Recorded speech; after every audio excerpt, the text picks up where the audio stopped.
यहाँ बैठो बस वीडियो बस जगह दे कोई चक्कर नहीं।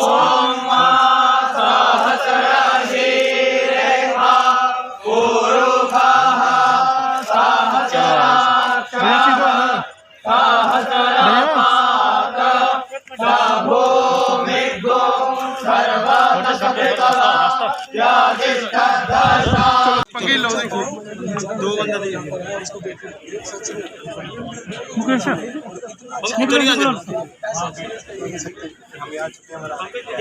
यहाँ पर देखिए कि हमारे इस तरह से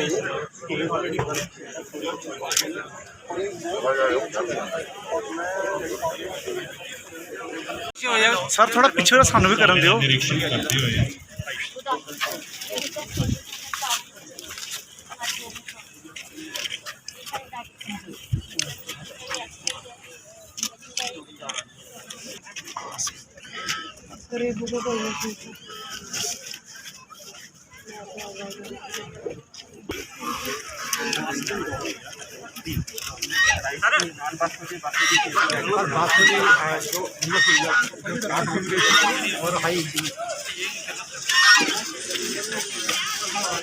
टेक्निकली बहुत सपोर्ट है, पर मैं चाहता हूँ कि कुछ मुझे फाइनेंशियली और सपोर्ट अप कीजिए।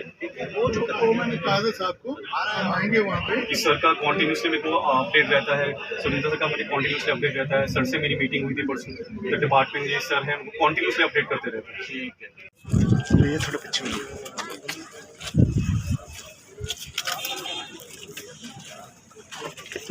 मुस्लिम भी है, थोड़ा इधर हो जाओ।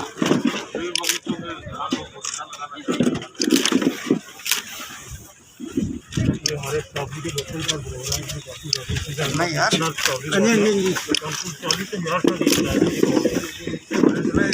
काफी एरिया मैंने और इनको कहा कि आसपास के सारे फार्मर्स को जोड़िए।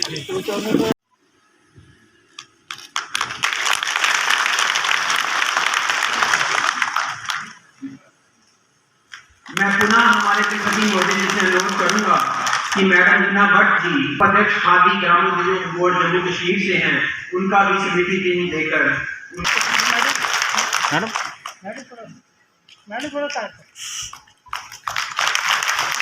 मैं तिरुपति मोदी जी से फिर से अनुरोध करता हूँ।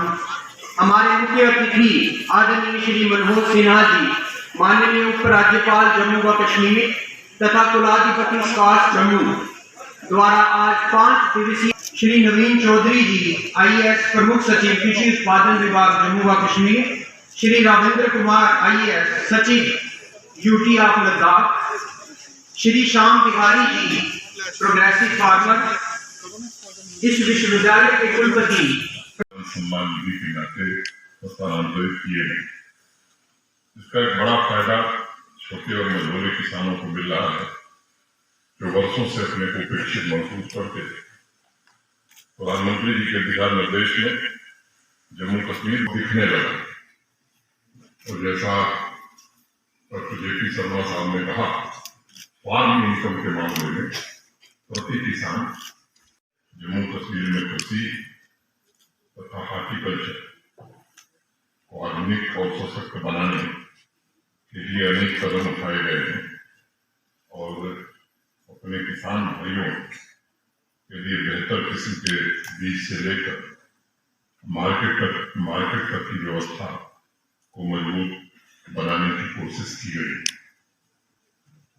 आदरणीय प्रधानमंत्री जी के मार्गदर्शन में पूरे देश में कृषि तथा हॉर्टिकल्चर की व्यवस्था लगातार बदल रही है। मात्र 3 सालों में देश में 11 वहां आसपास के कितने लोगों के जीवन में बदलाव हुआ, उनकी आर्थिक प्रगति में कितना योगदान दे सका, मैं समझता हूं कि इसका मूल्यांकन का एक दूसरा तरीका और मैं मानता हूं सबसे महत्वपूर्ण तरीका यही होना चाहिए। ये सच है कि गांव और शहर में एक लंबी खाई हो गई, इसको पाटना हम सबकी सामूहिक जिम्मेदारी है और उसके लिए ग्रामीण युवाओं को कृषि तथा हॉर्टिकल्चर और उससे जुड़े उद्योगों से जोड़ना और उसके लिए आवश्यक है कि पूरा इकोसिस्टम हिंदी, अंग्रेजी और उर्दू उनके लिए होम पासबुक की सुविधा भी प्रारंभ कर दी गई। कृषि और हॉर्टिकल्चर में आधुनिक टेक्नोलॉजी किसानों को उपलब्ध कराने के लिए लगातार नवीन चौधरी जी और उनके सभी सहयोगी प्रयासरत हैं। हमारे दोनों कृषि विश्वविद्यालय भी इसमें सहयोग कर रहे हैं और उसमें काफी हद तक हमें सफलता भी मिली। पिछले वर्ष हर पंचायत में थ्रेशर देने का प्रबंध उन्होंने किया था। 500 ट्रैक्टर किसानों को सब्सिडी के आधार पर मुहैया कराए गए थे। इस वर्ष इस लक्ष्य को बढ़ाया गया है और 1000 ट्रैक्टर किसानों को देने का लक्ष्य सब्सिडी के आधार पर रखा गया है।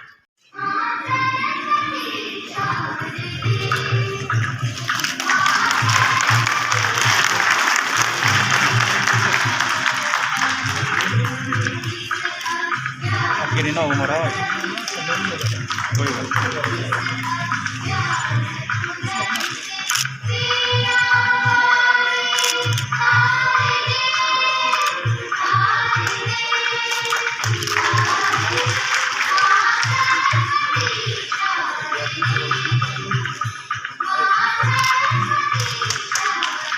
धन्यवाद सर। आज इस शुभ दिन पर जब हमारे माननीय उपराज्यपाल तथा गणमान्य अतिथियों का आशीर्वाद प्राप्त हो रहा है, इस अवसर पर ये विश्वविद्यालय अपने दिशा में भी विश्वविद्यालय को आगे आने की आवश्यकता है। आदरणीय प्रधानमंत्री जी ने अगले 3 सालों में एडिबल ऑयल प्रोडक्शन को 50% बढ़ाने का लक्ष्य रखा। मुझे लगता है कि देश के लिए अगर ये लक्ष्य है तो जम्मू कश्मीर में भी ये लक्ष्य हमें निश्चित रूप से प्राप्त करने की आवश्यकता है। मैं युवा साथियों से भी अनुरोध करूंगा कि अभी देखा हमने स्टार्टअप पे, कृषि स्टार्टअप पर पूरा फोकस करें। मैं आपको भरोसा देता हूँ कि प्रशासन पूरी जिम्मेदारी से आपको हर प्रकार की सहायता उपलब्ध कराएगा, कोई कमी नहीं आएगी। फसल बीमा योजना ज्यादातर जिलों में शुरू हो गई। नवीन चौधरी जी से मेरा निवेदन है कि फसल बीमा योजना पूरी तरह से लागू हो जाए। ये वक्त की आवश्यकता है। जम्मू कश्मीर में अधिक से अधिक लोग इस फसल बीमा का लाभ ले सके, ये आवश्यकता है। और पशुओं का बीमा है, क्योंकि जिस तरह से महंगे पशु हो गए, लाइव स्टॉक हो गया, और देश के कई हिस्सों में उनका बड़े पैमाने पर बीमा हो रहा है। मुझे लगता है कि ये 2 काम प्राथमिकता के आधार पर कृषि विभाग को करने की जरूरत है।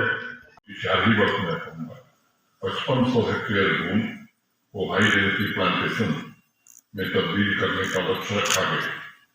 पिछले साल 320 हेक्टेयर में एप्पल तथा 2400 हेक्टेयर में सब ट्रॉपिकल फ्रूट लगाने में हमारे कृषि विभाग को सफलता मिली। इतना ही नहीं, किसान भाइयों के उत्पादों देश और विदेश में भेजने के लिए भी अनेक प्रयत्न किए गए। जहाँ एयर कार्गो की व्यवस्था की गई है, प्रवास कार्यक्रम के तहत उन्हें सब्सिडी मुहैया कराई जा रही है। वहीं प्रसिद्ध लुल्लू ग्रुप के साथ भी कल्चर प्रोड्यूस और दुबई में भी अब मुझे लगता है कि लोगों को आकर्षित कर रहे हैं। ये बदलाव का एक छोटा सा उदाहरण दिखा है। पिछले 1 दशक में जहां 2 लाख मेट्रिक टन स्टोरेज क्षमता जम्मू कश्मीर में विकसित की गई थी, वहीं मात्र 18 महीनों में 1 लाख मेट्रिक टन से ज्यादा की अतिरिक्त क्षमता जम्मू कश्मीर में अर्जित की। इसे मैं एक ऐतिहासिक उपलब्धि मानता हूँ। कृषि विभाग तथा नवीन चौधरी जी और उनकी पूरी टीम को इसके लिए मैं हृदय से बधाई देना चाहता हूँ। किसान मेले में मैंने अनुरोध किया था कि पैकेजिंग और ब्रांडिंग के बारे में भी कृषि विभाग को और किसान भाइयों को आगे बढ़कर के विचार करने की आवश्यकता है। प्रोडक्ट्स जितना भी अच्छा क्यों न हो, उसकी मार्केटिंग के लिए बेस्ट पैकेजिंग और ब्रांडिंग, ये भी आज के समय में आवश्यक हो गया। और मुझे खुशी है कि इस दिशा में हमारे एग्रीकल्चर डिपार्टमेंट ने अच्छे प्रयास प्रारंभ कर दिए हैं और काम भी शुरू हो गया है। इन सभी प्रयासों से मुझे उम्मीद है कि अगले आने वाले 2 वर्षों में जम्मू कश्मीर और कृषि, हॉर्टिकल्चर तथा डेयरी सेक्टर एक नया पावर हाउस बनकर उभरेगा। अभी जनवरी में दुबई एक्सपो में कई कंपनियों के साथ जम्मू कश्मीर के प्रोडक्ट्स के लिए समझौता हुआ। मैंने लुलु ग्रुप का नाम लिया। दुनिया की जो बड़ी लॉजिस्टिक कंपनी है DP वर्ल्ड, वो ICD इनलैंड कंटेनर डिपो, बड़ा इनलैंड कंटेनर डिपो यहाँ जम्मू संभाग में बनाने जा रहा है, जिससे मैं समझता हूँ कि किसानों को भी और यहाँ के व्यापार को अपना सामान दुनिया के बाजार में पहुँचाने में हमें सफलता मिलेगी। कोल्ड स्टोरेज और पूरी चेन बनाने का भी प्रयत्न कर रहे हैं। माननीय प्रधानमंत्री जी ने ये प्रावधान रखा है कि किसान भाइयों को मॉडर्न तकनीक से खेती करने के लिए जो प्रोत्साहन देना है, ऑर्गेनिक फार्मिंग की खूबियों की जानकारी देनी है, उन्हें बैंकिंग सुविधाएं भी पहुंचाई जाए तथा बदलते समय के अनुरूप स्किल डेवलपमेंट और ह्यूमन रिसोर्स डेवलपमेंट पर ध्यान केंद्रित किया जाए। जैसा बताया गया कि इस वर्ष कृषि मेले का जो विषय है प्राकृतिक खेती और कृषि में आधुनिक प्रौद्योगिकी, मैं समझता हूं कि आज हिंदुस्तान के ऑर्गेनिक प्रोडक्ट्स, मिलेट से लेकर ऑर्गेनिक राइस तक दुनिया भर में इनकी मांग बढ़ रही है। ये भी हम जानते हैं कि किसानों को खेती में लगातार खेती की लागत मूल्य बढ़ता जा रहा है। अब ये समय आ गया है इस पर गंभीरता से काम किया जाए कि कैसे लागत मूल्य को कम किया जा सके, किसान की आमदनी और ज्यादा से ज्यादा कैसे बढ़ सके। जैसा डॉक्टर शर्मा कह रहे थे कि नौजवानों को हम शिक्षित करेंगे, प्रशिक्षित करेंगे कि वो खेती की तरफ आए। मुझे लगता है कि नौजवान तभी आएगा जब उसको अपना भविष्य इसमें सुरक्षित दिखाई पड़ेगा। इन तकनीकों पर मुझे लगता है कि हमें गंभीरता से काम करने की आवश्यकता है। इस मेले में पंजाब, हिमाचल प्रदेश, हरियाणा, नई दिल्ली, उत्तर प्रदेश, राजस्थान, उत्तराखंड आदि राज्यों के किसान और किसान संगठनों की भी भागीदारी हुई है। और उम्मीद करता हूँ उनके साथ ऑर्गेनिक फार्मिंग पर संवाद होगा। जम्मू कश्मीर के किसानों के लिए ये संवाद हितकारी साबित होगा। राष्ट्रीय स्तर पर सम्मानित किसान भाइयों की इस मेले में भागीदारी निश्चित रूप से प्रोत्साहन देगी और उनके अनुभव का लाभ, जो इनोवेटिव तरीके उन्होंने खेती में प्रयोग करने शुरू किए हैं, जम्मू रीजन के किसान निश्चित रूप से उसका लाभ ग्रहण करें।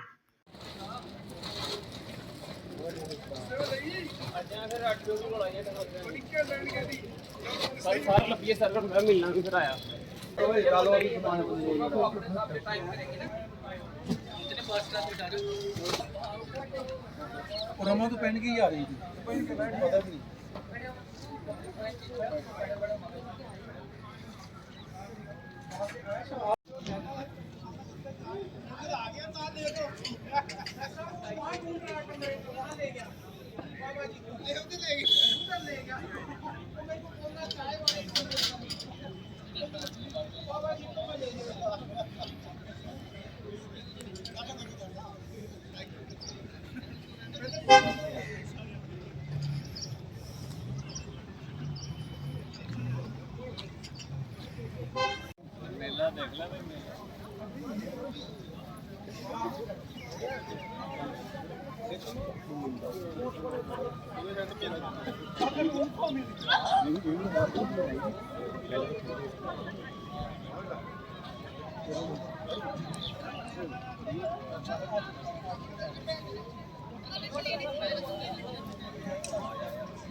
डाला हुआ बिल्कुल साफ सुथरा 80 रुपये का नहीं नहीं 60 ये है 70 रुपये का पाई कितने हो गया ये सब्जी हो गई थोड़े वो गया निकाला हाँ बहुत है 180 पे 60 240 साइले तू कहना सी है मसाले ब्याह दे रहो जी भैया। आपका नाम? मेरा नाम निगम है। वे किस तरह से देखते हैं ये मेला लगा हुआ क्या? हम जो मेन हमारा इफ़को की तरफ से स्टाल लगा हुआ है यहाँ पे। इफ़को जैसे कि आपको पता ही है एक फर्टिलाइज़र कंपनी है, तो हमारी जो भी फर्टिलाइज़र्स वगैरह हम यही सोच के चलते हैं कि फार्मर्स को हर किस चीज़ के लिए बेनिफिट हो, प्रॉपर बेनिफिट हो उनको। एक किफ़ायती रेट पे हम ऐसी कंपनी जो अदर्स कंपनी है उनकी कंपैरिजन टू कम हमारा रेट होता है, तो उसी के उपलक्ष्य में हमारे पास नैनो यूरिया जो नया जो प्रोडक्ट आया, नैनो यूरिया प्रोडक्ट आया। तो बेसिकली ये यूरिया ही जो दूसरा हम देखते हैं इस वक्त 41 किलो की जो बोरी आती है, तो उसको रिप्लेस किया है इफ़को ने नैनो फर्टिलाइज़र के माध्यम से, इफ़को नैनो यूरिया के माध्यम से।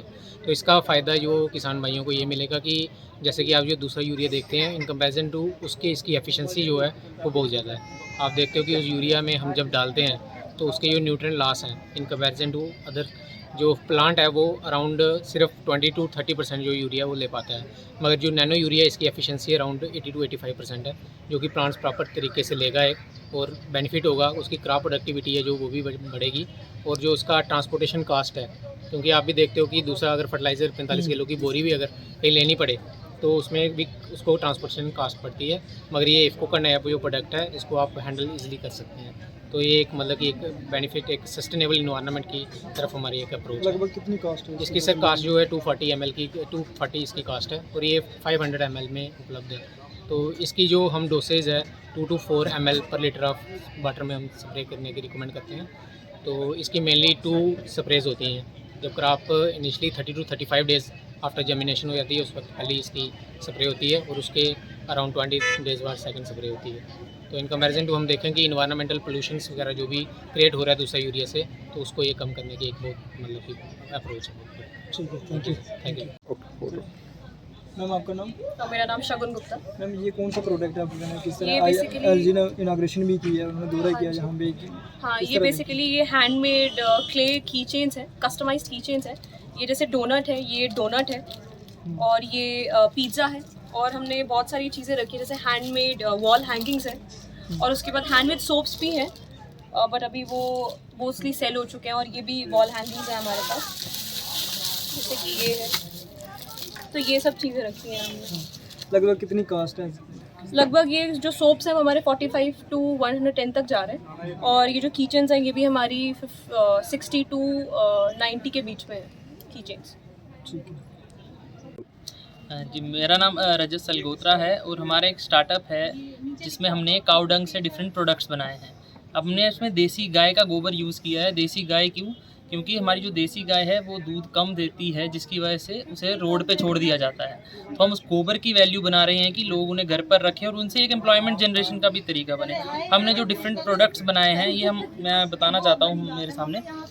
ये हमने गणेशा बनाए हैं, ये भी गोबर मिट्टी मिक्स करके हमारे बनते हैं। ये हमारे दिए आ गए और डेकोरेटिव आइटम्स आ गए, ये भी काऊ डंग से बनते हैं। ये हमारे धूप आ गए, ये डिफरेंट धूप्स हैं हमारे पास। इनमें गोबर के साथ साथ हवन की सामग्री भी मिलाई गई है, गूगल, लोबान, देसी घी, ये सब रहता है। और हम गोबर के पॉट्स भी बनाते हैं, दिए भी बनाते हैं, ये सब हमारा डिफरेंट रहता है। और हमने एक नई चीज़ लाई है, लॉग्स लाए हैं गोबर के, ये मैं आपको दिखाना चाहता हूँ।